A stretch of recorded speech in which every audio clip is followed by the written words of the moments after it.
Assalamu alaikum aziz qarindoshlar, hammanglarning Ramazon oyi muborak bo'lsin. Uzun vaqt bo'ldi, hem ijtimoiy tarmoqlarda, sosyal medyada e, bulamadım, e, turli sebepler tüpaylidir. Ama yakında bir qancha do'stimninki ba'zi masalalarga qarata so'ragan savollari to'g'riliq ularning talabi bo'yicha bir qancha video ishlash va Ramazon oyida e, qarindoshlarimiz bilan hamsuhbat bo'lish, qarindoshlarimizninki ba'zi masalalarga bo'lgan ko'z qarashlariga bir foydasi bo'lsin degan maqsadda bu videoni tortdim.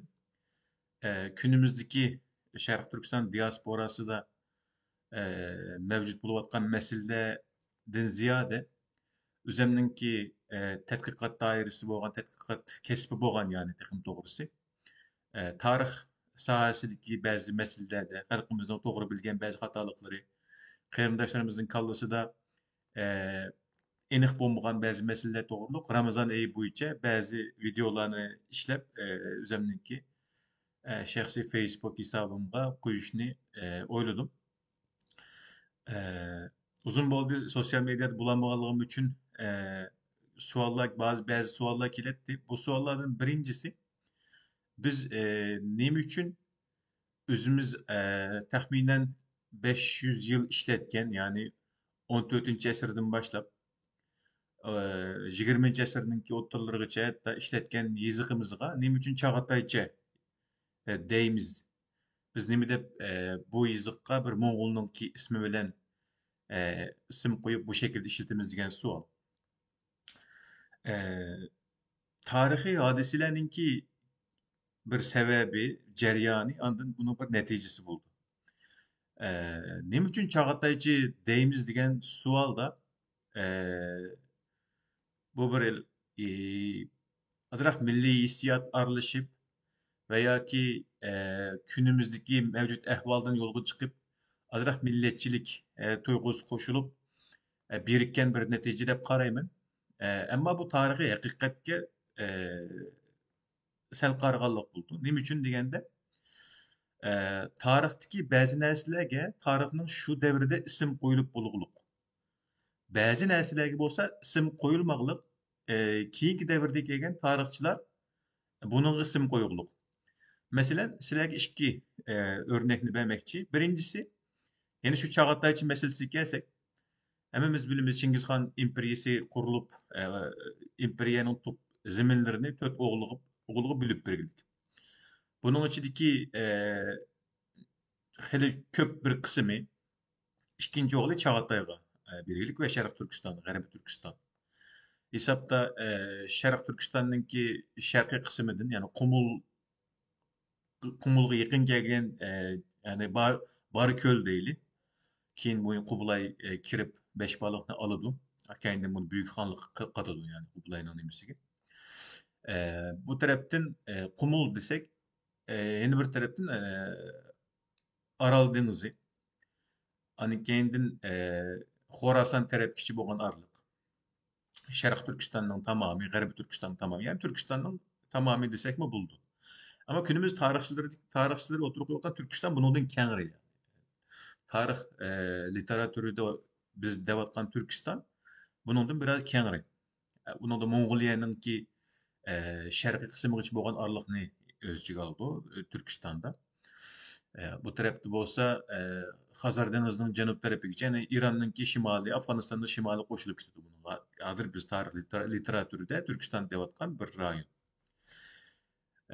Bu savolning o'ziga kelsak, Chag'ataycha degan ism shu davrning o'zida bu 15. 16. asrlarda, hatto 17. 18. asrlarda yozilgan lug'atlarda, ishlangan lug'atlarda kişilerin bayanı da bu işletken yazıqni Chag'ataycha deb işletken. Bununla başkalar keyin tarixchilar yoki türkologlar va yoki tilshunoslar buni qarab, buni biz Chag'ataycha deyli deb qo'yib qo'ygan ism emas. Ism shu vaqtning o'zida qo'yilib bo'lganlik. Yeni birisiga bunun siyosiy bir sebebi bor. Chunki u yana boshqurganlar o'sha Chag'ataycha degan yazıqning yoki bundoqcha aytganda bu adabiy tilning, yazıq tilining işletken rayon Çağatay'ın ki hükümranlık rayonu bolganlygy üçin ve onundan keyin kelgenlermi bir hesapta Çingizhan evlatları tarafından başkurulgan rayon bolganlygy üçin bu Çingizhan evlatlarından bir siyasi meşruiyeti allaqachon ornutulup bolgulyk bu ýerde. Şoňa eee hem siyasi meşruiyetninki ornutulup buluşu hem ulanınki 14. esirninki oturlardan başlap hatta bazılarının 13. esirnin başlardan ahırtın başlap Müslümanlıkны kabul kılganlygy üçin bu bir bütün Türk İslam kültürüge sığıp getirlik bu. Yani kişiler Moğollar bilen Müslüman bolgan Moğollarnınki kültürü bilen şu devirden özüdeki siyasi hakimiyet birleşip bu bir bütün rayonun yani bir bütün Türkistan rayonunun bir kimligi halda kilegilik hem. Şuna Çağatayça degan isimden tarix boyunca hiç kim bir aram bolgan yoki rahatsız bulup bu isimni kullanmaylı degan bir iş mevcut emas.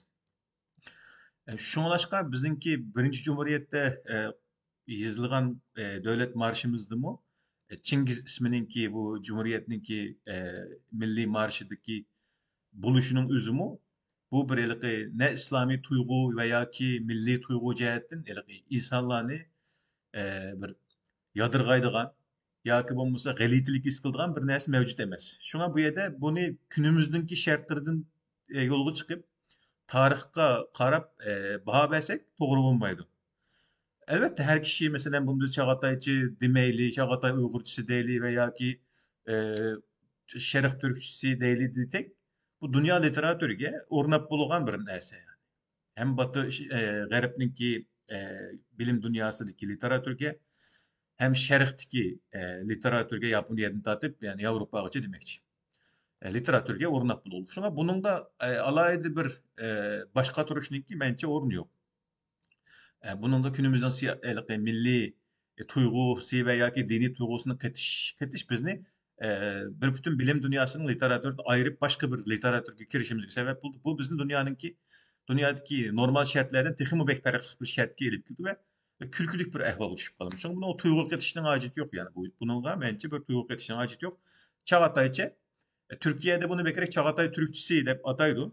Bizde Çağatay Uygurçası dep ataş bir mezgil teşvik kılındı ama bununki halkaralık literatür diyen bilim literatürü kabul kılışı imkansız yani mümkün emas. Sonra bununla bir tuyguluk etip bunu bir milli hissiyatını bunun için yerleştirişten aytıyor. Çünkü Çağatay aynı vakit yalnız Şerif Türkistan'da emas. Şerif Türkistan'da tatıp ta Kırımgıcı bolgan aralykda kullanılan çoğun bir edebi til yani. Şoňa bunu Çağatay evlatlarından ki başkurgan bir ziminden fakat ve fakat bir kısmındaki kişiler kullangan bir niminin içine ekirip koyuş doğru olmaydı. Elbette bunun karşı fikirde çıkışınlar mümkün yani bunun. Çünkü karşı fikir çıkanda bunun hissiyat yapılgan buldu. Bu bilim ilim işi hissiyatın ayrım işi. Şoňlaşqa bunu bu şekilde izaflaş gerek. İkinci neyse isim meselesi de e, şu Mongoliyadan yoki Türkistan'dan çıkan devletler aynı devirning özüde bir döwlet kurulgandan keyin isim koyuş enenesi bek yok.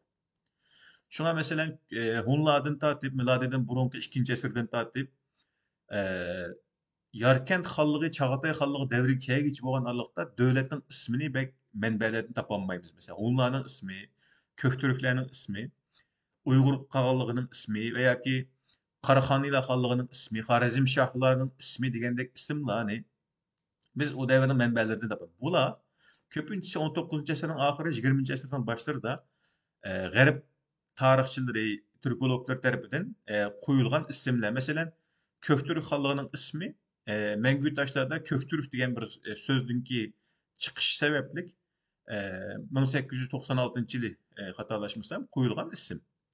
Onun kendi Rus tədqiqatçılar e, Karhanilar degan isimni bu kurulgan bu devletki koydu.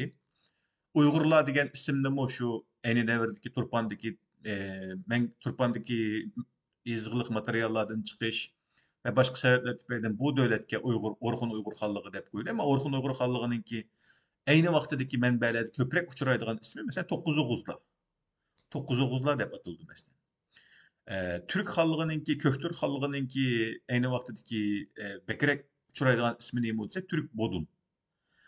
Ee, Mesela Hunla degan ismni biz mesela Xitoycha manbalardagi Xiongnu degan ism bilan G'arbninki manbalarda uchraydigan Hun ismini milodiydan keyingi 3 asrda Sogdilarninki bir sanskritcha bir tekstni Xitoychaga tarjima qilish jarayonida Manyak degan bir odamni Xitoycha Xiongnu degan so'zningki uduliga Hun deb yozib qo'yishi bilan andin bilim dünyası G'arbdagi Hunlar bilan Sharqdagi Xitoy manbalaridagi Xiongnuning o'xshash bir qavm ekanligiga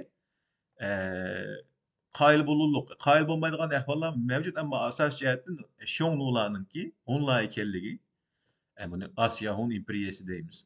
Keyin Yevropada Atilla qurilgan Yevropa Hun imperiyasi deymiz. Andan Xorasan, Mavera Nehrininki bir qismini qurilganlarni Aqunlar deymiz.